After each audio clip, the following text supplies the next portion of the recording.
नमस्कार, आदाब। आप सभी दोस्तों का मेरे यूट्यूब चैनल में स्वागत है। जैसा कि आप सभी को पता है, बीपीएससी हेड टीचर एग्ज़ाम 2022 अब सितंबर माह 2022 में आयोजित की जाएगी। एग्ज़ाम की एग्जैक्ट तिथि अभी घोषित नहीं की गई है, लेकिन यह परीक्षा अब सितंबर माह में संभावित है। सभी लोग इस परीक्षा की तैयारी में लगे हैं। जैसा कि हम सभी जानते हैं कि इस परीक्षा में कुल 150 प्रश्न होंगे, 150 अंकों के, जिसमें 75 अंक जीएस के होंगे और 75 क्वेश्चन 75 अंकों के होंगे डीएलएड के प्रश्नों के। तो इस हिसाब से डीएलएड काफ़ी महत्वपूर्ण हो जाता है। इसी कड़ी में डीएलएड के प्रथम यूनिट का कुछ संभावित प्रश्न लेकर मैं आपके सामने हाजिर हूँ। आशा है आप सभी को पसंद आएगा। तो चलिए शुरू करते हैं।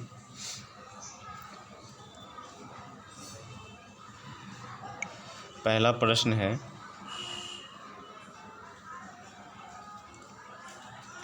मानव विकास की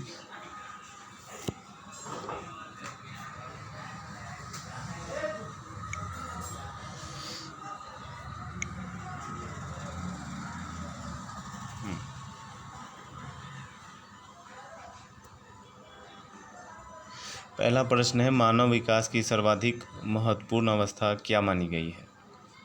ऑप्शन है शैशवावस्था, किशोरावस्था, बाल्यावस्था या प्रौढ़ावस्था। तो जैसा कि हम सभी जानते हैं कि मानव विकास की सर्वाधिक महत्वपूर्ण अवस्था बाल्य अवस्था होती है, इसलिए ऑप्शन नंबर 3 इसका सही आंसर है।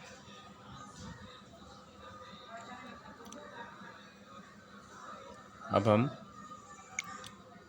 दूसरे प्रश्न की तरफ चलेंगे। बाल्यावस्था,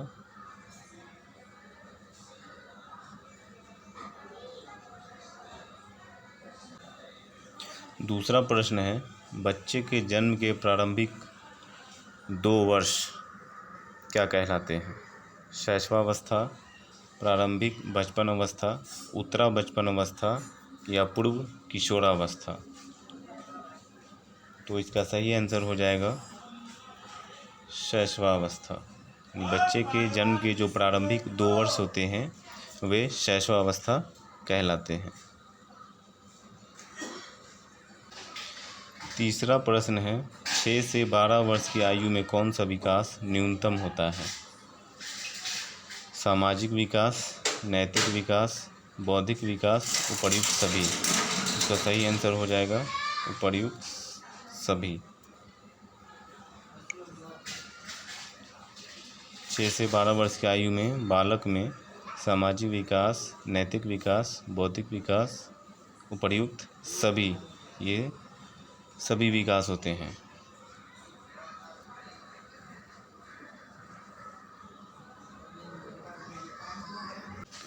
अब हम चौथे प्रश्न को देखेंगे। चौथा प्रश्न है, किस मनोवैज्ञानिक ने बचपन को जीवन का अनोखा काल माना है?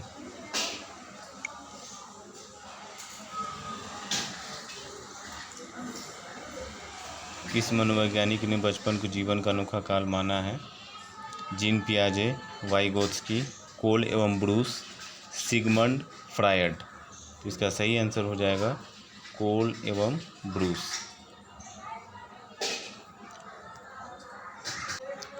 अब प्रश्न 5 हम देखेंगे। प्रश्न 5 है, समाज में विभिन्न वर्ग स्तरीय आर्थिक परिस्थितियों में बचपन के स्वरूपों को वर्णित किया गया है। यानी कि समाज के विभिन्न जो वर्ग होते हैं उन स्तर में और आर्थिक परिस्थितियों के अनुसार बचपन के स्वरूप को किस किस भागों में बांटा गया है। इस प्रश्न का अर्थ यह हुआ। तो इसका ऑप्शन है, निम्न श्रेणी वर्ग में बचपन, मध्यम वर्ग में बचपन, धनिक वर्ग में बचपन, उपर्युक्त सभी अथवा इनमें से कोई नहीं। तो इसका सही ऑप्शन हो जाएगा उपर्युक्त सभी। क्वेश्चन नंबर 6 अब हम देखेंगे। मजदूर बस्तियों में बालकों के लालन पालन हेतु व्यवस्था की जाती है, यानी मजदूर बस्तियों में जो बालक होते हैं उनके लालन पालन के लिए कहाँ व्यवस्था की जाती है। तो ऑप्शन है नर्सरी में, बाल गृहों में, बाल विद्यालयों में, सामुदायिक केंद्रों में। इसका सही आंसर हो जाएगा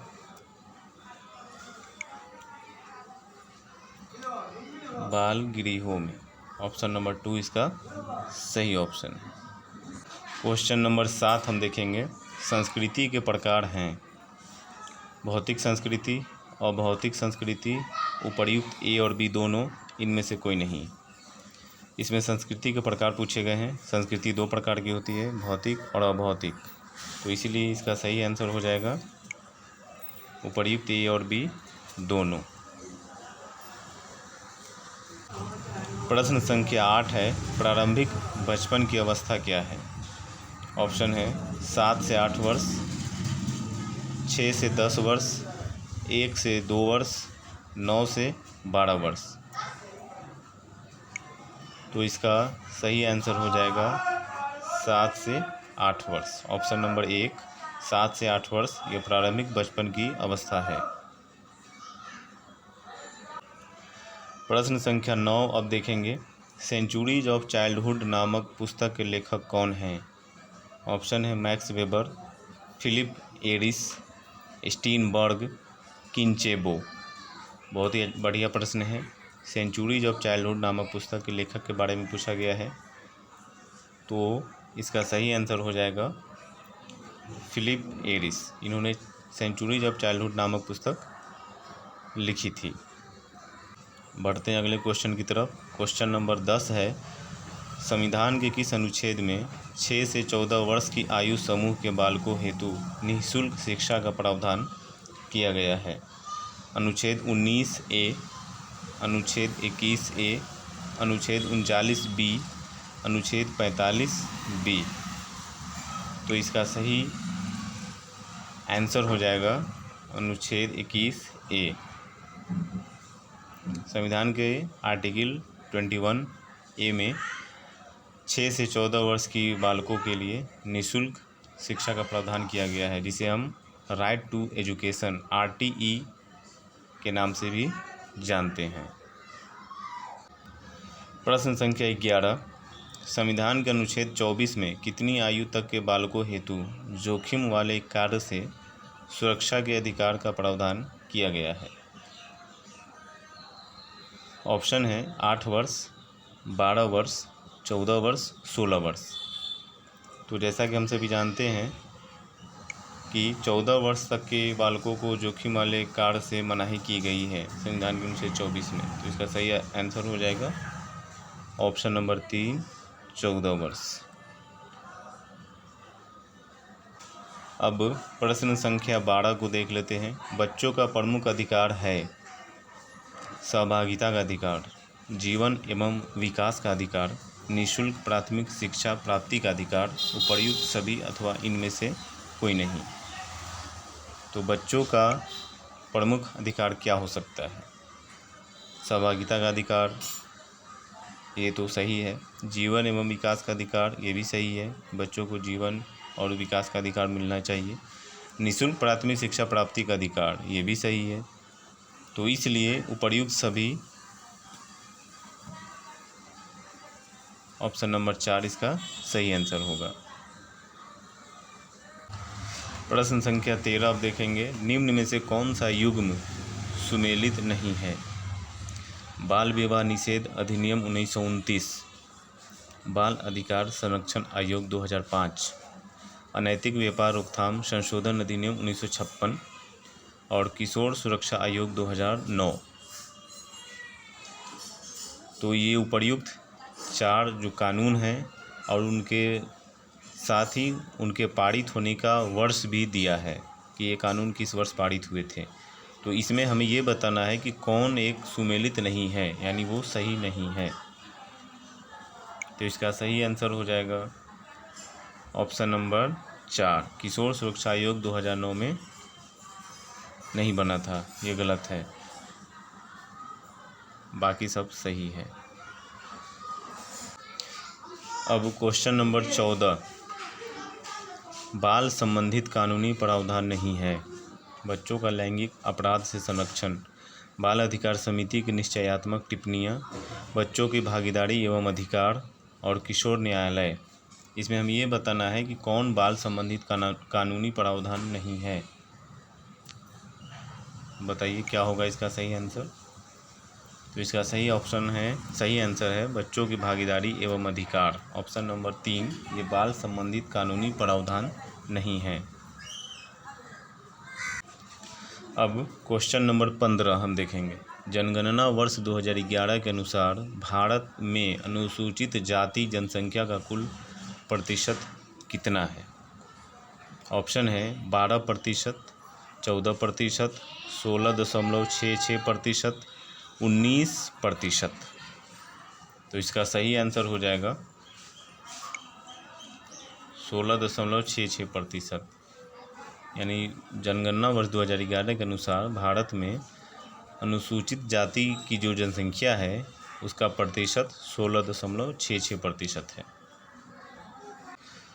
क्वेश्चन नंबर 16, दक्षिण भारत में दलित चेतना के विकास का श्रेय किसे दिया जाता है। ऑप्शन है बासव, पुंडरीक, हेमंत राव और ललितादित्य। तो इसका सही आंसर हो जाएगा Basava, option number 1। Question number 17, शिक्षा के अधिकार संबंधित 86वां संविधान संशोधन बिल राज्यसभा में कब प्रस्तुत किया गया था। ये बहुत ही इम्पोर्टेंट क्वेश्चन है। शिक्षा के अधिकार संबंधित 86वां संविधान संशोधन बिल राज्यसभा में कब प्रस्तुत किया गया था। ऑप्शन है वर्ष 1994, वर्ष 1995, वर्ष 1996 और वर्ष 1997। तो इसका सही आंसर हो जाएगा वर्ष 1997, ऑप्शन नंबर 4। इस क्वेश्चन को ज़रा हमें गौर से देखने की ज़रूरत है। इससे 2 प्रश्न बनते हैं। पहला कि 86वां संविधान संशोधन किससे संबंधित है, तो ये हो जाएगा शिक्षा के अधिकार से संबंधित है। दूसरा, शिक्षा का अधिकार संबंधित 86वां संविधान संशोधन राज्यसभा में वर्ष 1997 में प्रस्तुत किया गया था। ये 2 क्वेश्चन हो गए। क्वेश्चन नंबर 18 देखेंगे। शिक्षा का अधिकार देश में कब लागू हुआ। ऑप्शन है अप्रैल 2010, अप्रैल 2012, जून 2010 और जून 2012। तो इसका सही आंसर हो जाएगा अप्रैल 2010, ऑप्शन नंबर 1। यानी शिक्षा का अधिकार देश में कब लागू हुआ, अप्रैल 2010 में। इसे ही हम RTE, right to education act के नाम से जानते हैं। क्वेश्चन नंबर 19, निम्नलिखित युग्मों में से कौन सुमेलित है। सॉरी, यहाँ युग्म होना चाहिए, युवो लिखा गया है। तो निम्नलिखित युग्मों में से कौन सुमेलित है यानी सही है। ऑप्शन है समानता का अधिकार अनुच्छेद 14, बंधुआ मजदूरी के विरुद्ध सुरक्षा अनुच्छेद 23, कानून की सम्यक प्रक्रिया का अधिकार अनुच्छेद 21 और चौथा ऑप्शन है उपर्युक्त सभी अथवा इनमें से कोई नहीं। तो हम देखेंगे ऑप्शन नंबर 1 अनुच्छेद 14 जो है वो समानता का अधिकार से संबंधित है, तो ये सही है। उसके बाद अनुच्छेद 23 जो है बंधुआ मजदूरी के विरुद्ध सुरक्षा, ये भी सही है, संविधान के अनुच्छेद 23 में इसकी चर्चा की गई है। उसके बाद अनुच्छेद 21 कानून की सम्यक प्रक्रिया का अधिकार, ये भी सही है। तो इसका सही आंसर हो जाएगा उपर्युक्त सभी। इसका सही आंसर उपर्युक्त सभी हो जाएगा।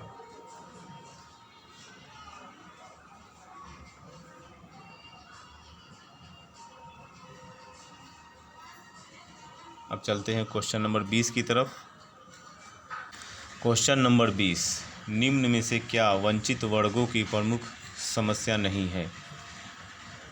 पहला ऑप्शन है निम्न जीवन स्तर, दूसरा ऑप्शन है सार्वजनिक स्थलों पर जाने का निषेध, तीसरा ऑप्शन है सांस्कृतिक परिवर्तन एवं प्रगति, और चौथा ऑप्शन है अस्पृश्यता। तो हमें पहले यह समझना है कि वंचित वर्गों की समस्या निम्न जीवन स्तर तो होती ही है, उनका जीवन स्तर निम्न होता है। दूसरा, सार्वजनिक स्थलों पर जाने का निषेध, ये भी उनकी समस्या है। बहुत जगह उनको सार्वजनिक स्थलों पर जाने की मनाही कर दी जाती है, रोक लगा दी जाती है समाज के द्वारा, वे नहीं जा सकते हैं। उसके बाद चौथा देखेंगे अस्पृश्यता यानी छुआछूत, ये भी वंचित वर्गों की प्रमुख समस्या है। सांस्कृतिक परिवर्तन एवं प्रगति, यह वंचित वर्गों की समस्या नहीं है, तो इसलिए इसका आंसर 3 नंबर ऑप्शन हो जाएगा। सांस्कृतिक परिवर्तन एवं प्रगति यह वंचित वर्गों की प्रमुख समस्या नहीं है। अब बढ़ते हैं क्वेश्चन नंबर 21 की तरफ। क्वेश्चन नंबर 21, सीखने की प्रक्रिया में परिवार के बाद सर्वोपरि स्थान निम्न में से किसका है? बहुत ही बढ़िया क्वेश्चन है।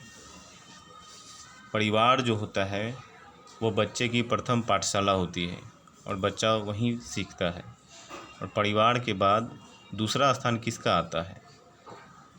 तो जाहिर सी बात है कि परिवार के बाद बच्चा कहाँ जाता है? वो समाज में या समूहों में या विद्यालय में या विशेष जाति समूह जिसमें वह रहता है, कहाँ वो जा कर के सीखता है? तो इसका हो जाएगा विद्यालय। सीखने की प्रक्रिया में परिवार के बाद सर्वोपरि स्थान निम्न में से किसका है? तो विद्यालय का है। अब अगले क्वेश्चन की तरफ देखते हैं। क्वेश्चन नंबर 22, बालक के समाजीकरण की प्रथम महत्वपूर्ण संस्था क्या है? ऑप्शन है परिवार, विद्यालय, पड़ोस, समुदाय। तो ये सिंपल क्वेश्चन है, हम इसे समझ सकते हैं कि बालक जो है समाजीकरण सीखना शुरू करता है वो अपने परिवार से ही शुरू करता है, इसलिए प्रथम महत्वपूर्ण संस्था बालक की कौन हो जाएगी? परिवार। तो ऑप्शन नंबर 1 इसका सही आंसर है। क्वेश्चन नंबर 23, विद्यालय समाज का सच्चा प्रतिनिधि है, यह कथन किसका है? ऑप्शन है जॉन डीवी, क्लार्क हल, एडम स्मिथ, रॉस महोदय। तो इसका सही आंसर हो जाएगा जॉन डीवी, यानी जॉन डीवी ने कहा था कि विद्यालय समाज का सच्चा प्रतिनिधि है। क्वेश्चन नंबर 24, वैदिक साहित्य 8 विभिन्न रूपों से मिलकर बना है, उसमें शामिल नहीं है। ऑप्शन है 6 वेद, 4 उपवेद, 4 ब्राह्मण, दर्शन की 6 प्रणाली। तो सबसे पहले हम इसमें देखेंगे कि वेद तो 6 नहीं होते हैं, वेद 4 ही होते हैं। उसके बाद 4 उपवेद, ये सही है। 4 ब्राह्मण, ये भी सही है। दर्शन की 6 प्रणाली, यह भी सही है। इसका सही आंसर हो जाएगा 6 वेद, यानी 6 वेद उसमें शामिल नहीं है। वैदिक काल में गुरु अपने शिष्यों को वैदिक साहित्य के आधार पर ज्ञान देते थे, जो 8 विभिन्न रूपों में मिलकर बना होता था। उसी में होते थे 4 वेद, 6 वेदांग, 4 उपवेद, 4 ब्राह्मण, 108 उपनिषद और दर्शन की 6 प्रणाली, भगवद गीता और स्मृतियाँ। ये सभी वैदिक शिक्षा के स्रोत थे। चलिए अब अगले क्वेश्चन की तरफ चलते हैं। क्वेश्चन नंबर 25, शिक्षा द्वारा एक पीढ़ी से दूसरी पीढ़ी के लोगों का दूसरी पीढ़ी के लोगों में सांस्कृतिक संक्रमण करते हैं ताकि उसका संरक्षण कर सकें और संभव हो तो उसकी उन्नति करना, यानी उन्नति कर सकें, इसका यह मतलब है। निम्न में यह कथन किसका है, यानी किस शिक्षाविद ने यह कहा है? ऑप्शन है फ्रोबेल, सुकरात, पाल फ्रेटे और मैकेंजी। तो इसका सही आंसर हो जाएगा फ्रोबेल, ऑप्शन नंबर 1। और इस तरह आज का हमारा कुल 25 प्रश्नों का यह सेट यूनिट 1 से कंप्लीट हो गया। उम्मीद है आप सबों को पसंद आया होगा। इसमें अगर कुछ त्रुटियां आपको लगी हो तो प्लीज़ हमें कमेंट में ज़रूर बताएं ताकि अगले यूनिट में हम उस त्रुटियों को दूर कर सकें। धन्यवाद।